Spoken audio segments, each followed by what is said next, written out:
పాడుదమా స్వేచ్ఛా గీతం ఎగరేయుదమా జాతి పతాకం మన జాతి పతాకం దిగంతాలని నదించి విశ్వవిఖ్యాతి నొందగా జాతి గౌరవం పాడుదమా స్వేచ్ఛా గీతం। जितने लाखों वैकेंसीज है, आप बताइए इसमें एसटी का वैकेंसी कितने हैं? జలియను వాళ్ళ బాగు దురంతపు నెత్తుటిదారలనొత్తుకొని ఉరి కొయ్యల చెరసాలల గోడల దారుణాలు తలకెత్తుకొని। Among the 357 sanitary inspector or health inspector posts announced in the municipal administration department under the state government, not a single post has been reserved for the tribals. పాడుదమా స్వేచ్ఛా గీతం। प्राइवेट कोचिंग सेंटर जहाँ पे 2 लाख 3 लाख 5 लाख ऐसे रुपए हम लोग को देना पड़ता है जॉब के लिए, जहाँ पे एक भी आदिवासी आपको नजर नहीं आएंगे जॉब्स के जो कोचिंग लेने के लिए। 1964 में वो डिपार्टमेंट बना है, पर अगर रोजगार के सवाल पर अगर हम उसमें देखेंगे तो पिछले 58 साल में उस डिपार्टमेंट में अभी तक जो है वो 470 भर्ती हुई है।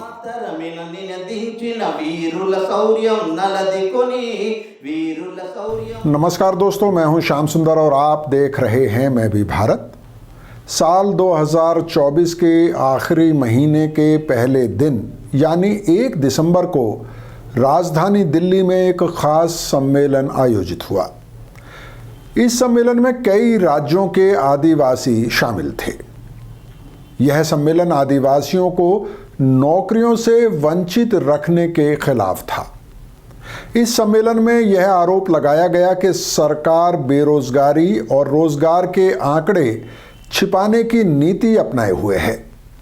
इस सम्मेलन में यह आरोप भी लगाया गया कि सरकार जो आंकड़े पेश करती है उनमें भी हेराफेरी की जा रही है।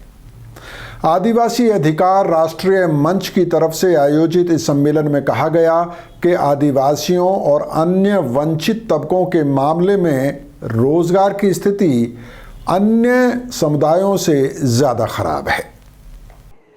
जब हम लोग आदिवासी इलाकों में जाके जब काम कर रहे हैं तो हमने देखा कि बहुत सारे नौजवान पीढ़ी जो है जो अपने माता पिता की कुर्बानी और त्याग के कारण आज पढ़ लिख रहे हैं, आज कुछ और उनकी जिसको कहते हैं एस्पिरेशंस है या उनकी मांग है या उनकी डिमांड है या उनके अधिकार है नौकरियों की, ट्रेनिंग की, अभी उससे वो पूरे तौर पर वंचित है।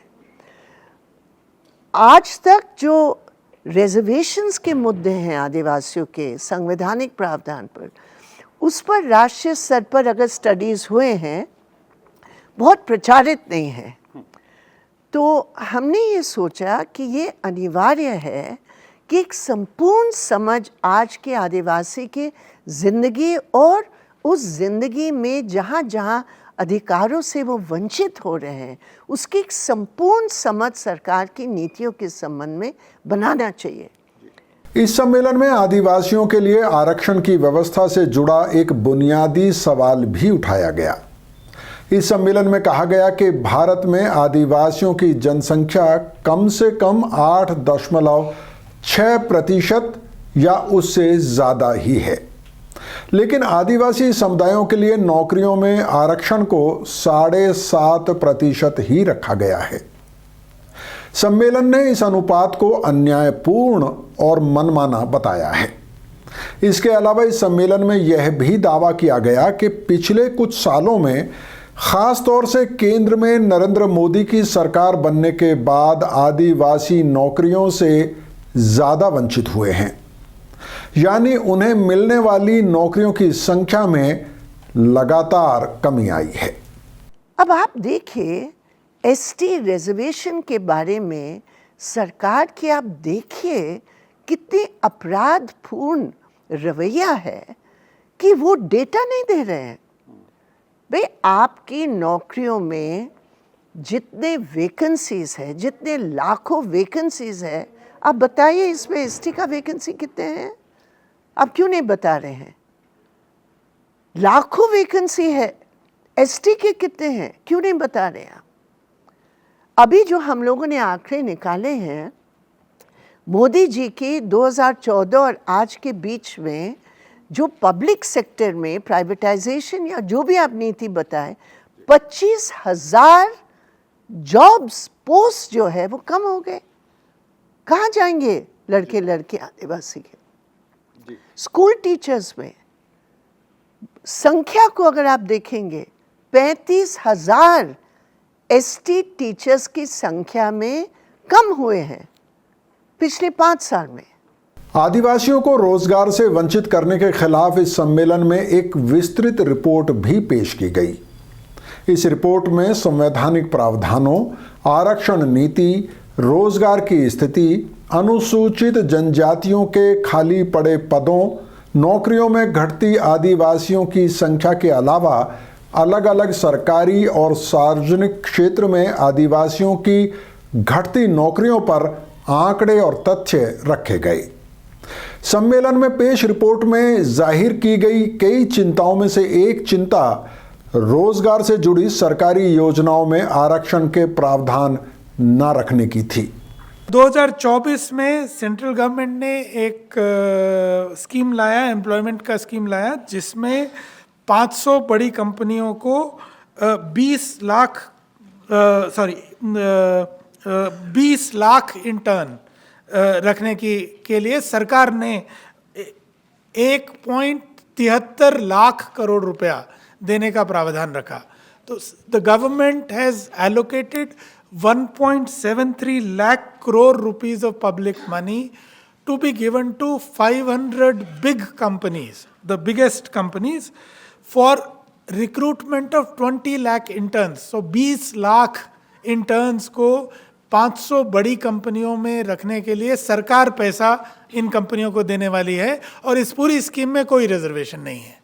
आदिवासियों को नौकरी से वंचित रखने के खिलाफ इस सम्मेलन में यह दावा भी किया गया कि रोजगार शुदा अनुसूचित जनजाति की संख्या में गिरावट दर्ज हुई है, यानी आरक्षित पदों पर भर्ती न होने से सरकारी नौकरियों में अनुसूचित जनजाति की संख्या घटती जा रही है। इस सिलसिले में सम्मेलन में शामिल आदिवासी नेताओं ने यह भी आरोप लगाया कि सरकारी नौकरियों में आदिवासियों की सही संख्या के आंकड़े सरकार छुपा रही है, क्योंकि वह जानती है कि यह संख्या लगातार घट रही है।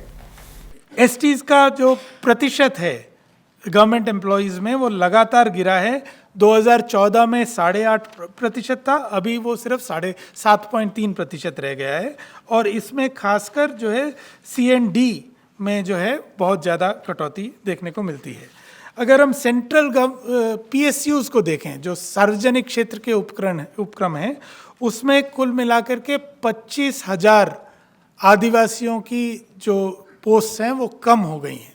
ये डायरेक्टली प्राइवेटाइजेशन का एक तो इसमें मुद्दा है कि सार्वजनिक क्षेत्र के उपक्रमों को लगातार उनका निजीकरण हुआ है, और जो सार्वजनिक क्षेत्र के उपक्रम हैं भी उनमें वैकेंसीज हैं, जिसके कारण से अगर आप देखें तो कुल संख्या जो है 4.5 लाख जो है total number of employees 4.5 lakh कम हुआ है।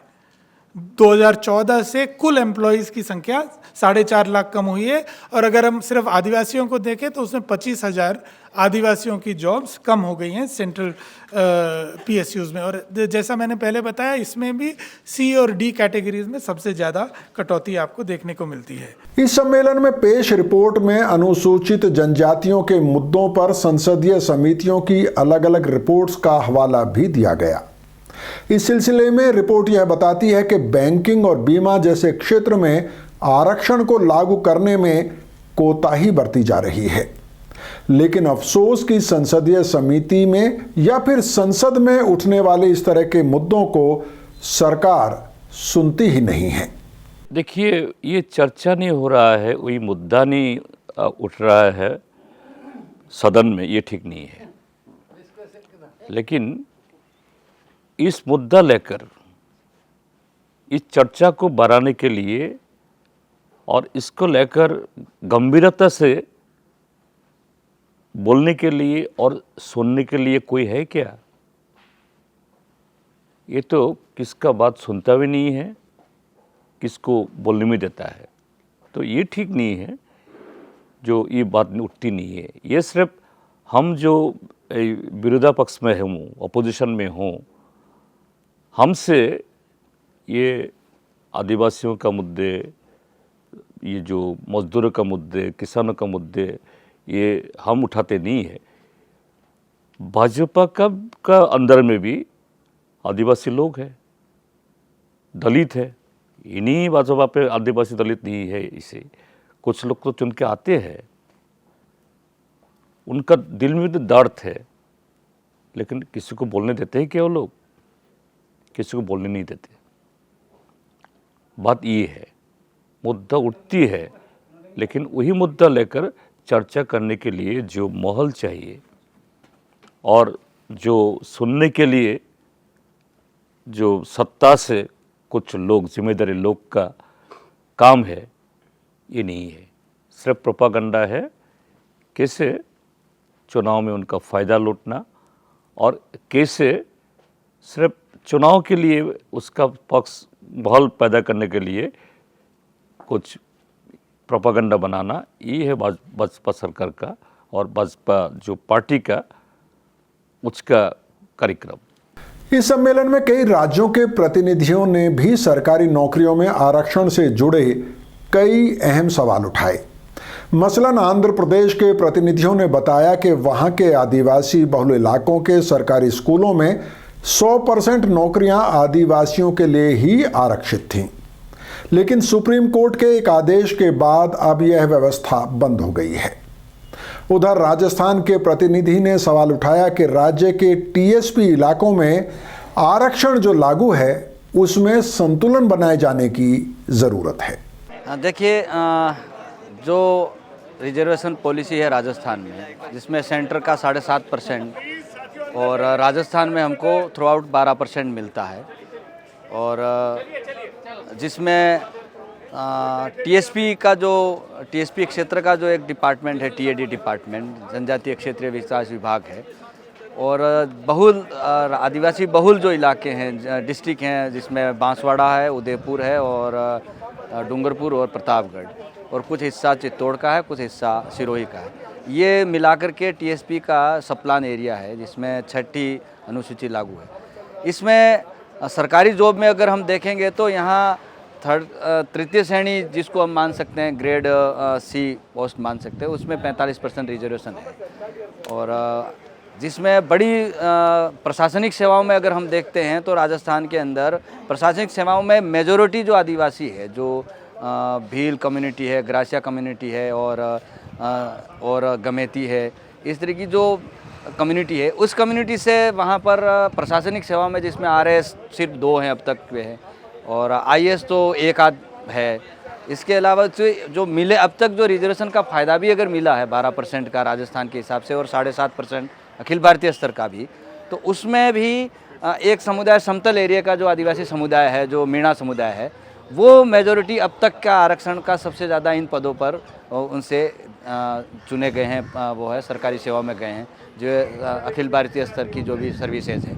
तो एक चीज़ हम ये देखते हैं कि इसमें तो ये है कि जो बहुल आदिवासी जो है पहाड़ी क्षेत्र का, वहाँ 7.5% रिजर्वेशन का और 12% रिजर्वेशन का प्रशासनिक सेवाओं में भी और विभागों में ज़्यादा कोई उपलब्धि इस आरक्षण का लागू नहीं हुआ, ये हम मानते हैं। प्राइवेट कोचिंग सेंटर जहाँ पे 2 लाख, 3 लाख, 5 लाख ऐसे रुपए हम लोग को देना पड़ता है जॉब के लिए, जहाँ पे एक भी आदिवासी आपको नजर नहीं आएंगे जॉब्स के जो कोचिंग लेने के लिए।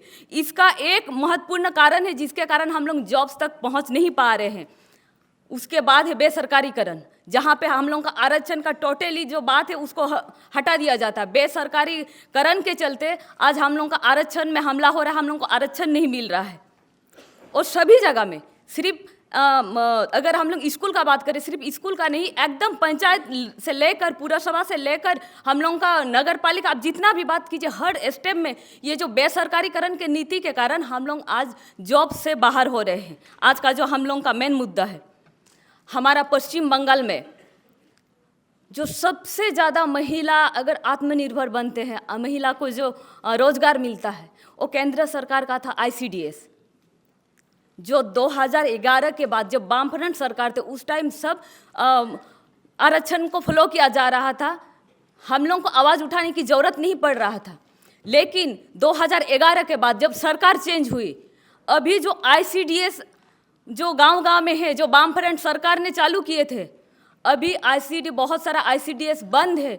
या तो जहाँ पे आदिवासी बहुल क्षेत्र में ICDS सेंटर है, वहाँ पे बाहर से उच्च जाति के लोग आकर वहाँ पे सेंटर चला रही है, वो भी एक नहीं 2-3 सेंटर चलाती है। इस सम्मेलन के अंत में कई मांगें भी रखी गईं, जिसमें पहली मांग सरकारी नौकरियों में आदिवासी जनसंख्या के अनुपात में अनुसूचित जनजाति का आरक्षण बढ़ाने की है। इस बारे में कहा गया है कि अगली जनगणना के आधार पर आदिवासी समुदायों की जनसंख्या के अनुपात में आरक्षण की व्यवस्था की जानी चाहिए। इसके अलावा यह मांग भी रखी गई है कि सभी सरकारी नौकरियों, चाहे वे कैजुअल हों या फिर कॉन्ट्रैक्ट पर, उनमें आरक्षण लागू होना ही चाहिए। इसके अलावा इस सम्मेलन में निजी क्षेत्र यानी कि प्राइवेट सेक्टर में भी आरक्षण की व्यवस्था किए जाने की वकालत की गई है। तो आदिवासियों को नौकरियों से वंचित रखने के खिलाफ हुए राष्ट्रीय सम्मेलन पर यह थी हमारी एक छोटी सी रिपोर्ट। आपको इस बारे में क्या कहना है, कमेंट बॉक्स में ज़रूर लिखें। धन्यवाद, जोहार, नमस्कार।